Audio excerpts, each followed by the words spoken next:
En este segundo capítulo de Influencias Modernas voy a tocar un punto muy importante porque vamos a hablar de la democracia y particularmente voy a centrarme en el desarrollo fundamental, de hecho, de la evolución o la metamorfosis, si se quiere, que creo que va a ser el título de este episodio,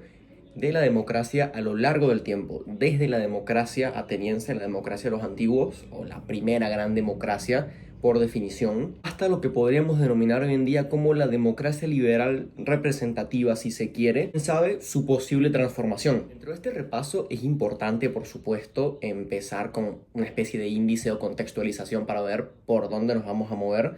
porque también, bueno, es importante darle orden al asunto para que tenga una cierta narrativa. Yo acá tengo notado, por ejemplo,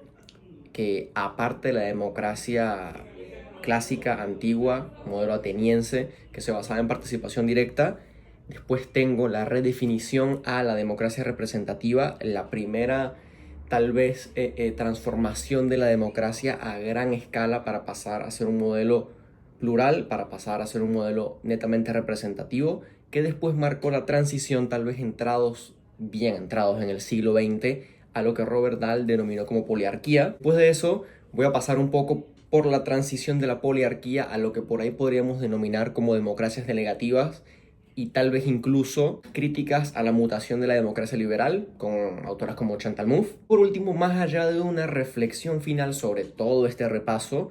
tal vez proponer una variable de metamorfosis de la democracia en la que yo personalmente no creo mucho, pero me parece igual que es interesante comentarla, que es la idea o la teoría de la democracia abierta, tal cual. Ya después al final del episodio dentro de esa recapitulación y de esa reflexión final, voy a tratar de construir yo tal vez un modelo que sirva como propuesta de lo que yo creo que va a ser la siguiente gran evolución de la democracia, sin que necesariamente eso sea lo que me gustaría. Pero bueno, no estamos acá para hablar de lo que me gustaría, sí de lo que creo que puede llegar a pasar, que es la idea de esto. Para empezar con las primeras transiciones de la democracia, para mí es fundamental entender primero los conceptos de libertad, sobre todo libertad contextualizada en ese momento de la historia. Estamos hablando que en la época de la democracia ateniense, la libertad, lo que después fue concebido, definido como la libertad de los antiguos, se basaba mucho en la participación pública, en el accionar político, en el sentido de política a nivel griego. Es decir, el ciudadano o aquel que participa en la política es aquel que se involucra en los asuntos públicos y todos los ciudadanos participaban en los asuntos públicos porque de eso se trataba el modelo de la polis. De una u otra forma, el ciudadano era ciudadano porque tenía un carácter político inherente a su ser y porque él mismo encarnaba el Estado con su participación en lo público. Entonces, esta idea de libertad va directamente anclada con la idea de participación política directa y por ende eso era lo que conformaba la democracia o esa primera gran forma de democracia. Ciudadanos por ende no derivaban su participación, tampoco derivaban o delegaban a quien tendrían que atribuírseles cierto tipo de cargos para ejercer cierto tipo de funciones políticas, sino que eran los mismos ciudadanos los que reunidos promulgaban leyes, se encargaban también de aplicar sanciones, se encargaban de deliberar por los asuntos de vital importancia para la polis y por ende, como era poder colectivo o gobierno colectivo, mejor dicho, el poder o la libertad del ciudadano también estaba definida en la medida en la que participaba públicamente. Por supuesto que no era simplemente participar y ya. Obviamente cuando se reunían o en el ágora o en cualquier otro tipo de espacio público delimitado para estas funciones, habían mecanismos de participación que ordenaban un poco el asunto. El cleroteorión o el sorteo y la eclesia, que era la famosa asamblea, eran tal vez dos de los mecanismos más renombrados para mantener un poco bajo control el sistema, que lo que hacía de cierta forma era tal vez distribuir mejor las cargas de participación para que tal vez fuera más colectiva, si se quiere. ¿Qué es lo que ocurre con la democracia ateniense? Con la democracia ateniense hay algo interesante para charlar y de hecho ya Platón cuando escribe y Aristóteles también cuando escribe lo mencionan mucho como un carácter fundamental de la forma en la que ellos ven a la democracia. Y es que la democracia consistía en la participación popular al 100%. Era algo que era concebido como lo popular, que ya después, tanto para Platón como para Aristóteles, lo popular fuera algo necesariamente bueno, era otra cosa. Sobre todo Aristóteles cuando desarrolla que el modelo ideal de gobierno o la forma ideal de gobernar era por medio de una república, no necesariamente se refiere o hace el paralelismo con la democracia tal y como la concebimos. Pero bueno, eso también es otro tema. El punto es que era el gobierno tal cual definido por y para el pueblo. Y eso nos convertía a todos como ciudadanos en políticos, no de carrera, sino políticos por accionar, porque nuestra acción era únicamente o exclusivamente política en tanto participábamos en la esfera pública. ¿Qué ocurre cuando se introduce el concepto de la libertad de los modernos? O qué ocurre más bien cuando Constant, ya muchos años más adelante, post-Revolución Francesa, introduce esta idea de que la libertad no tiene que ser únicamente definida por el aspecto político de las cosas, por la participación en la esfera pública. Constant, con esta idea de libertad, le añade una capa de profundidad interesante al concepto de libertad, y desarrollo esto porque es muy importante para entender después la evolución de la democracia. Y es que Constant le añade la capa de la esfera privada, añade la capa de que el ser ciudadano no necesariamente implica que tengas que involucrarte sí o sí en lo público, renunciando tal vez a tener o a disfrutar de tus derechos en privado. De hecho, y algo muy interesante también, es que Constant define a la libertad política como una garantía para disfrutar de tus derechos en privado. No define la libertad política como un fin en sí mismo, que es algo que contrasta profundamente con la libertad de los antiguos. Y por ende también contrasta mucho con el modelo de democracia ateniense, que ya en la época pre-revolución francesa estaba empezando a sentirse un cierto tipo de transición hacia un modelo democrático, tal vez no solo representativo, sino que buscara separar al ciudadano común del ejercicio de la política propiamente dicho, con esta defensa de esta nueva libertad o de esta capa más profunda de la libertad. La imagen o la figura de la representación adquiere un carácter muy importante y prácticamente central a partir de este momento para la definición de la democracia. Por lo tanto, para Constant, y aquí hago casi que una cita indirecta a uno de sus textos, la representación no es una versión secundaria de la democracia, sino que es un sistema diseñado para permitir a los ciudadanos externalizar la gobernanza y dársela a profesionales para que los primeros, los ciudadanos, puedan centrarse en su vida privada. Por supuesto, Constant hace la salvedad de que esta ampliación o esta tal vez ¿cómo podríamos llamarle? Consolidación, si se quiere, de la esfera privada en la vida de los ciudadanos no era lo que debía prevalecer, sobre todo porque tenía que balancearse de cierta forma la participación en la esfera pública y la preocupación por los hechos colectivos con la preocupación y el disfrute por la vida privada. Y Constant mismo advertía que uno de los peligros de exacerbarse demasiado en esta esfera privada era perder noción de lo público, y que al perder noción de lo público fuéramos menos capaces como ciudadanos precisamente de intervenir con nuestras acciones en lo que hacen nuestros representantes. Pero bueno, con la evolución de la sociedad y sobre todo también de los mercados globales, ya estamos hablando que esto es 1815 en adelante, ya estamos en plenos procesos de revoluciones industriales o entre medias. Estamos hablando también de una etapa en la que el comercio internacional, tal y como lo conocemos, empezó a crearse. Y con esto el comercio sobre todo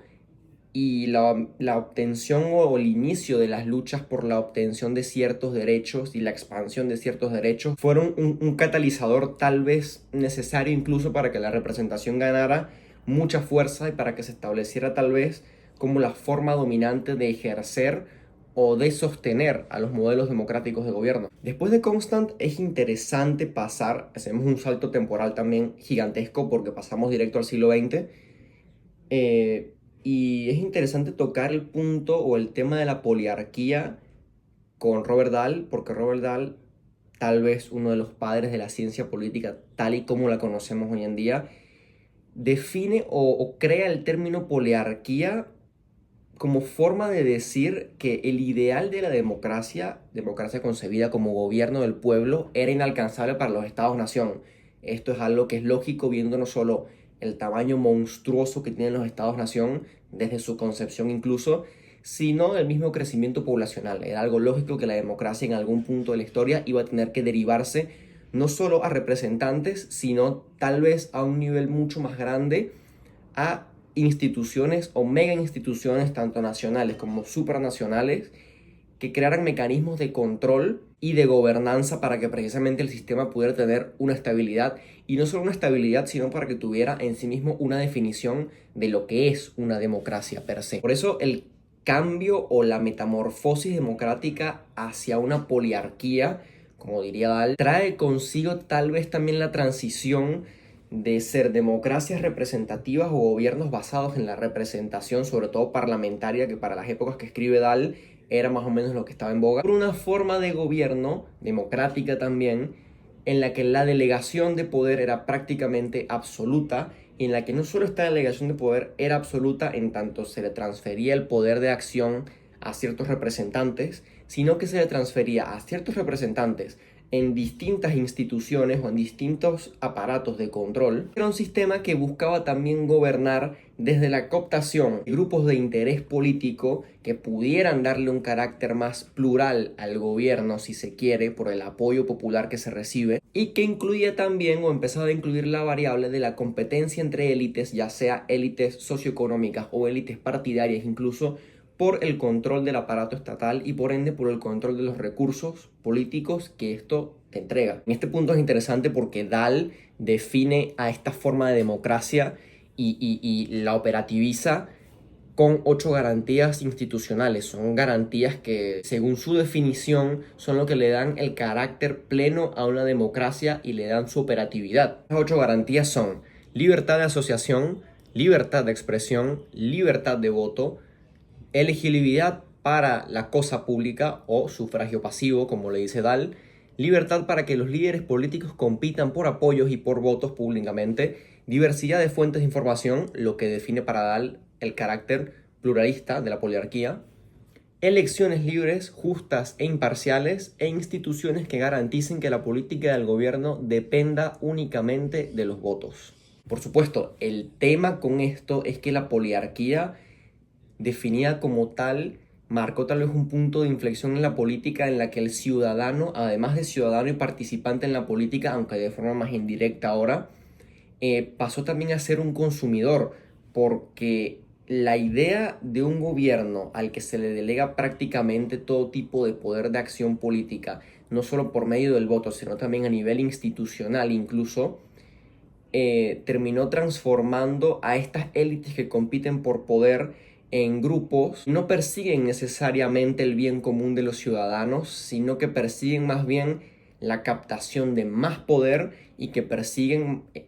básicamente en términos gramscianos, una hegemonía. La democracia con esto tal vez empezó a hacer la transición a ser un modelo para elegir líderes que por encima de sus cualidades representativas fueran líderes que lograran encantar a la ciudadanía. Esto podría también asociarse un poco con las definiciones a nivel representación de Manin,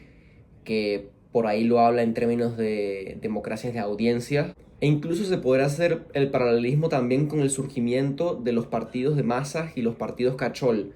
que bueno, eso también puede ser un tema para otro episodio. ¿Qué pasa? Con la evolución de la poliarquía entramos también a una parte muy interesante de la historia, porque ya llegados a los años 90, casi que entrando a los 2000, se empezó a hablar mucho con la teoría también de Francis Fukuyama de que este fin de la historia, o de que el fin de la historia iba a venir de la mano del fin de la evolución de los modelos democráticos, y que tal vez la poliarquía iba a ser el modelo definitivo con el que la democracia, mejor dicho, ahí me confundo, iba a resolver las contradicciones y los problemas fundamentales de las sociedades modernas.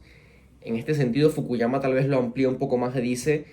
y lo dice en términos de la democracia liberal como esta idea de poliarquía más capitalismo como el sistema dominante. Y con esto, de hecho, se instaló la narrativa de que no había más opción o no había más alternativa para tener sociedades, estados prósperos, si no era con esta combinación de democracia liberal, capitalismo. Por eso se le dice el fin de la historia. Y es interesante porque el concepto de fin de la historia también puede contrastar bastante con la falta de innovación política o la falta de creatividad para crear nuevos mecanismos de gobernanza, y también para que nuestros estados y nuestras democracias, sobre todo fuera de Occidente tal vez, crezcan y progresen. Se asumió que las elecciones desde ese medio eran la única alternativa democrática válida. Por supuesto, no sabemos, o por lo menos yo no tengo una respuesta como para decir si es lo único válido, pero sabemos que por lo menos es lo más viable o tal vez lo más conveniente para todos. Pero sí entendemos también que esta denominación o esta evolución de la democracia a este modelo de democracia liberal que surge de la poliarquía de Dahl fue muy importante y estuvo muy enmarcada en el contexto post Segunda Guerra Mundial y sobre todo Guerra Fría, porque Occidente a nivel teórico e incluso a nivel simbólico necesitaba desmarcar su forma de democracia y su forma de representación de lo que en ese momento eran los gobiernos alineados con la Unión Soviética y la Unión Soviética misma, que se denominaba como democracia popular incluso, y por ende el uso del término era conflictivo en ambos bandos. O sea, el surgimiento de la democracia liberal, al menos nominalmente, tiene también un uso teórico y un uso incluso ideológico que permite desmarcarse y proponerla como modelo democrático ideal, si se quiere. Por supuesto, con la caída del muro de Berlín y con la caída de la Unión Soviética también cae un modelo de democracia, si lo queremos llamar así teóricamente, y triunfa el modelo de la democracia liberal que se impone como el único modelo a seguir, por lo menos a nivel occidente. Entonces, el argumento de Fukuyama no era tanto que los eventos a nivel mundial o digamos los enfrentamientos y las tensiones se iban a acabar, sino que el fin de la historia se refiere más a que la evolución ideológica, las transiciones ideológicas, sobre todo en modelos de representación basados en la democracia, se iban a detener, porque ya esto había sido un triunfo tan contundente y tan claro que se consideraba como la forma final del gobierno al que podía aspirar una sociedad humana. Y sobre todo que aquí también, con la democracia liberal, hay que reconocer que quedan alineados tres variables o tres factores que son muy importantes, sobre todo para las élites, que es el factor del racionalismo económico, el factor de reconocimiento popular y la representación popular, que es muy importante, el factor del control o la influencia política. Por supuesto, frente a esta idea del consenso liberal, hubieron muchos teóricos y también mucha gente en general en contra, porque la idea de la democracia liberal, del liberalismo político en general, tiene al consenso como base fundamental de la política. La política gira en torno al consenso en esta idea y eso lo tocamos en el primer episodio brevemente. Si lo quieren ir a ver, dejo por acá arriba. Y retomando un poco cosas de ese primer episodio, Chantal Mouffe, que tiene una crítica bastante potente a esta idea del consenso liberal y que también tiene una crítica potente al racionalismo económico, considera que no se puede estar más equivocado al adoptar esta idea porque la política en sí misma es conflicto, depende del conflicto y surge del conflicto. Cuando Mouffe propone su versión del agonismo, la propone precisamente criticando que no todo puede ser consenso y que en esta idea del consenso racional que proponen las democracias liberales y sobre todo el modelo de poliarquía de Dahl, la política termina empujando las necesidades reales de los ciudadanos a los márgenes porque se convierte más en gestión y administración y pasa por alto las desigualdades incipientes que existen en las sociedades modernas. Entonces para Mouffe, con esta idea, la democracia tiene que ser un espacio que precisamente fomente al conflicto, no porque eres enemigo de un otro, sino porque tienes que legitimar lo que el otro piensa y lo que el otro también postula como válido para visibilizarlo y para que precisamente se construya una sociedad plural. Ahora, rompiendo con otra variable, y esto ya es un poco como para romper los huevos porque esto lo empecé a leer hace poquito. No tengo demasiada idea de esta idea de democracia abierta, pero me pareció interesante porque me parece que es una idea que no es tan descabellada. No me gusta, pero podría que tampoco me disgusta. Helen Landemore es una teórica que propone la idea de democracia abierta. También critica a Dahl, por supuesto, desde un punto distinto a Mouffe. Vamos a ver por qué. Ella argumenta, esto todo lo tengo anotado porque de acá no me memoricé nada, que las elecciones son por definición un mecanismo oligárquico, porque seleccionan a los mejores o a los más ricos o a los más carismáticos y que por ende es un mecanismo no democrático porque no se priorizan las necesidades reales del pueblo. ¿Qué pasa? Ella propone este modelo de democracia abierta en el que, bueno, el paradigma básicamente es que hayan centros de poder diversos, o como lo define ella, mini espacios públicos seleccionados por sorteo, y aquí volvemos un poco a esta idea de la libertad de los antiguos, cuando recuerdan que en la democracia ateniense el sorteo era una de las formas de participación. Ella quiere usar el sorteo, o propone utilizar el sorteo como una forma de democratizar y abrir el espacio público para que los ciudadanos comunes, cognitivamente diversos, hace la aclaración por supuesto, puedan tomar decisiones y puedan resolver problemas complejos de mejor forma que un grupo homogéneo de élites profesionales.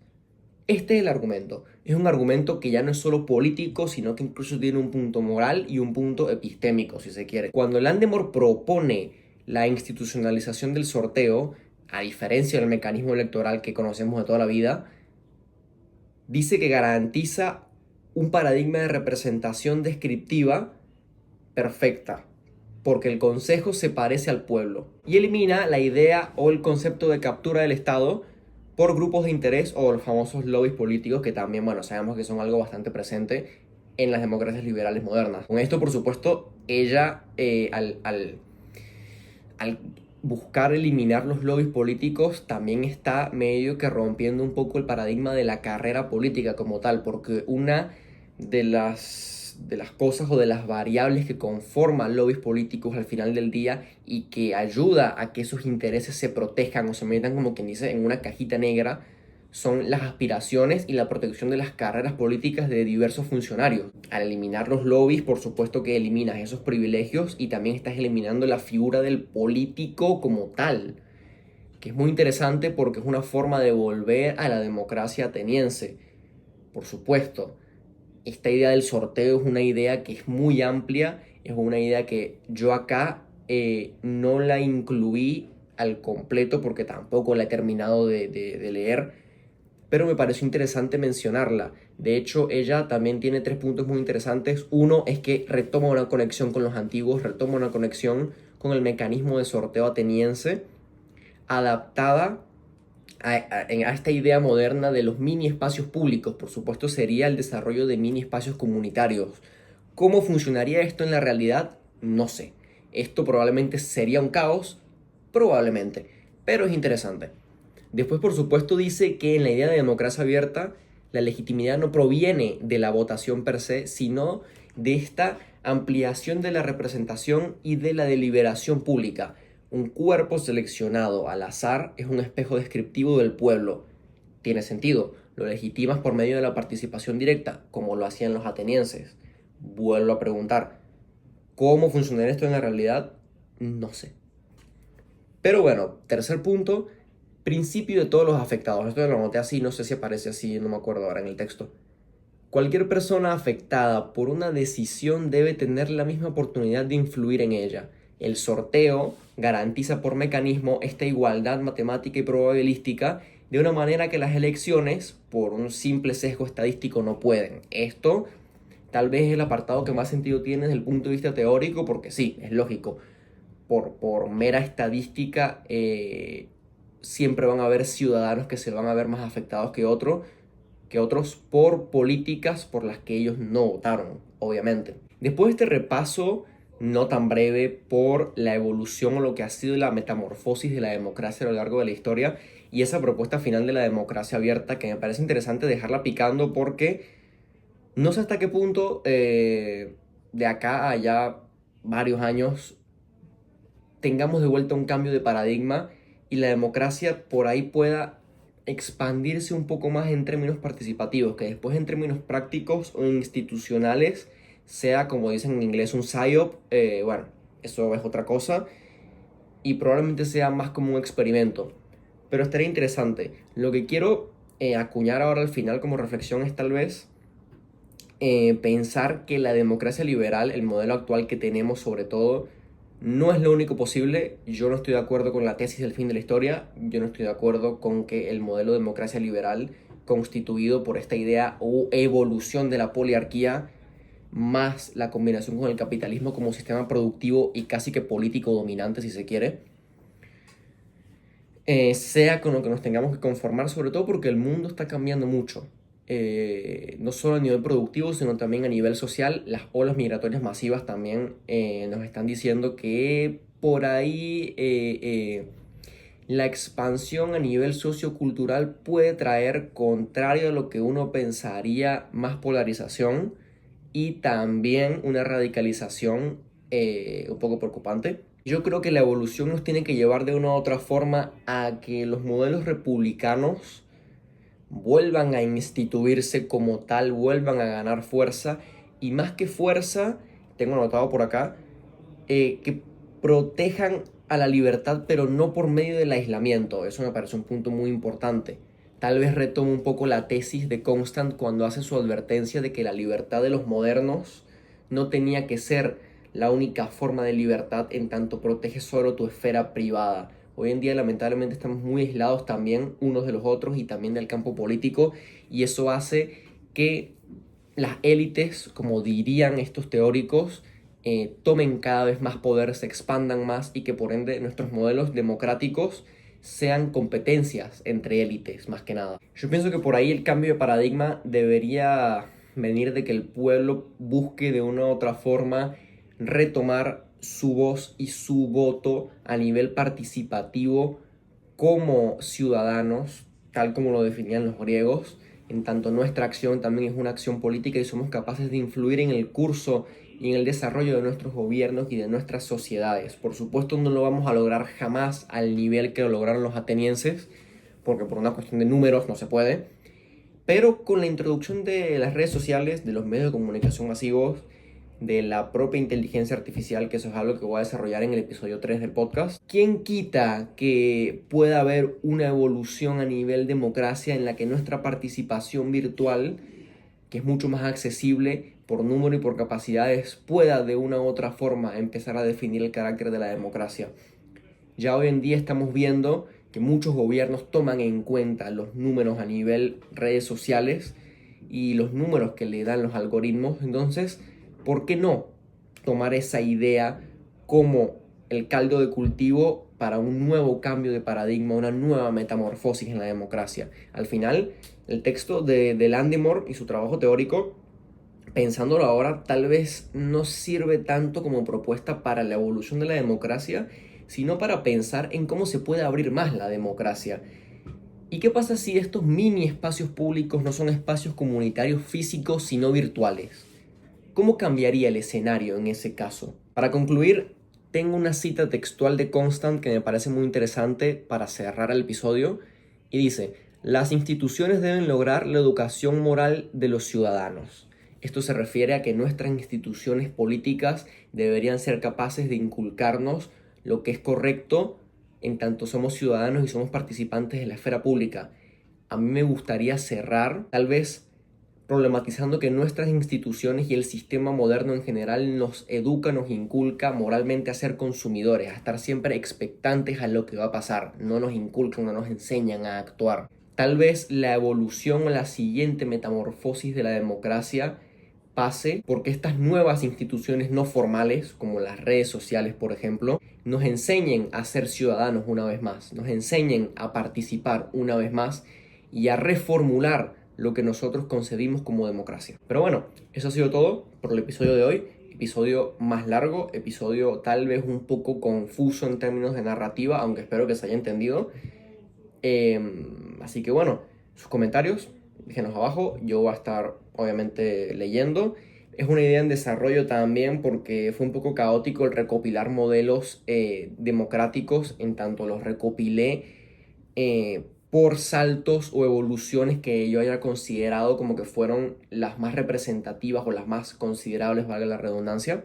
Pero bueno, me parece importante hacer el repaso, sobre todo también para dejar la reflexión y plantearla como tema de discusión, porque esta idea final de los últimos 5 o 10 minutos del episodio la voy a retomar en siguientes episodios. Así que bueno, nos vemos en el siguiente episodio.